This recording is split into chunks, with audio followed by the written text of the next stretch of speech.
तब उसमें धारणा अच्छी हो। सोने का बर्तन होता है पवित्र गोल्डन। अगर कोई पतित बना, ज्ञान सुना नहीं सकता। अगर हम पतित बन जाएंगे तो ज्ञान भी सुनाएंगे ना तो समझ में ही नहीं आएगा, हमको ही नहीं आएगा तो हम क्या सुनाएंगे। अभी तुम सामने बैठे हो, जानते हो गॉड फादर शिव बाबा हम आत्माओं को पढ़ा रहे हैं। हम आत्माएं इन ऑर्गन्स द्वारा, कर्मेंद्रियों द्वारा, कान द्वारा सुन रहे हैं। पढ़ाने वाला बाबा है। ऐसी पाठशाला सारी दुनिया में कहाँ होगी। वह गॉड फादर है, टीचर भी है, सदगुरु भी है। सबको वापस ले जाएंगे। अभी तुम बाबा के सम्मुख बैठे हो। सम्मुख मुरली सुनने में कितना फर्क है। जैसे यह टेप मशीन निकली है, सबके पास एक दिन आ जाएगी। बच्चों के सुख के लिए बाबा ऐसी चीजें बनवाते हैं। उस समय टेप रिकॉर्ड वगैरह नहीं था, मोबाइल वगैरह नहीं था, तब का मुरली है बाबा के समय। कोई बड़ी बात नहीं है। यह सांवल सा है, पहले गोरा था अभी सांवरा बना है। तब तो श्याम सुंदर कहते हैं। तुम जानते हो हम सुंदर थे, अब श्याम बने हैं और फिर सुंदर बनेंगे। सिर्फ एक क्यों बनेगा। एक को सर्प ने डसा क्या। सर्प तो माया को कहा जाता है ना। विकार में जाने से सांवरा बन जाते हैं। कितनी समझने की बातें हैं। बेहद का बाबा कहते हैं गृहस्थ व्यवहार में रहते यह अंतिम जन्म फॉर माई सेक, मेरे सदके पवित्र बनो। बाबा की तरह, जैसे ब्रह्मा बाबा गृहस्थ व्यवहार में रहते हुए पूरा पवित्र बने, उसी तरह हम लोग को कह रहे हैं कि मेरे सदके पवित्र बनो। बच्चों से बाबा यह भीख मांगते हैं। हम सभी को बाबा भीख के रूप में ये कह रहे हैं कि मेरी तरह पवित्र बनो। तो बाबा का ये ख्वाहिश हम लोग पूरा करेंगे। बाबा भीख मांग रहे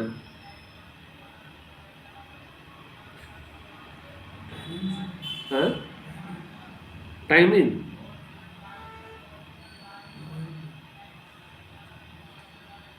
8, रिकॉर्डिंग थोड़ा चलेगा। बच्चों से यह भीख मांगते हैं कमल फूल समान पवित्र बनो और मुझे याद करो तो यह जन्म भी पवित्र बनेंगे। और याद में रहने से पास्ट के विकर्म भी विनाश होंगे। यह है योग अग्नि, जिससे जन्म जन्मांतर के पाप दग्ध होते हैं।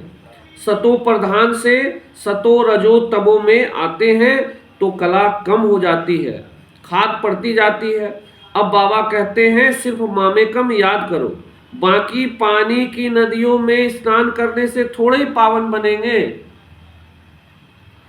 जो कुंभ में स्नान करने से थोड़े ही पावन बनेंगे। पानी भी तत्व है ना, 5 तत्व कहे जाते हैं ना।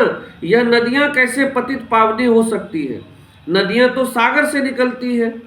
पहले तो सागर पतित पावन होना चाहिए ना। सागर ही पतित है तो पावन कैसे हो सकती है। अच्छा, मीठे मीठे सिकिलधे बच्चों प्रति माता पिता बाप दादा का याद प्यार और गुड मॉर्निंग। रूहानी बाप के रूहानी बच्चों को नमस्ते। हम रूहानी बच्चों की रूहानी बाप दादा को पदम गुना नमस्ते। बनेंगे फरिश्ते, चलेंगे परम धाम के रास्ते। सुख देंगे सुख लेंगे, ना दुख देंगे ना दुख लेंगे। सदा समान में रहकर सबको दुआएं देंगे, दुआएं लेंगे और हमेशा हमेशा बाबा की श्रीमत पर चलेंगे। धारणा के लिए मुख्य सार है। पहला, विजय माला में आने के लिए बाबा का मददगार बन सर्विस करनी है। एक मासूक के साथ सच्ची प्रीत रखनी है। एक को ही याद करना है। एक बाबा दूजा न कोई।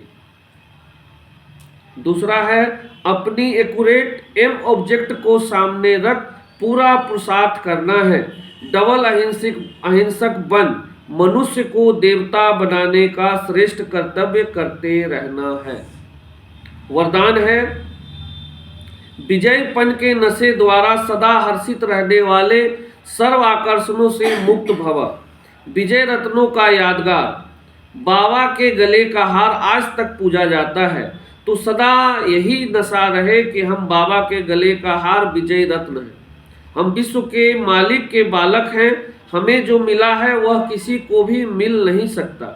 यह नशा और खुशी स्थायी रहे तो किसी भी प्रकार के आकर्षण से परे रहेंगे।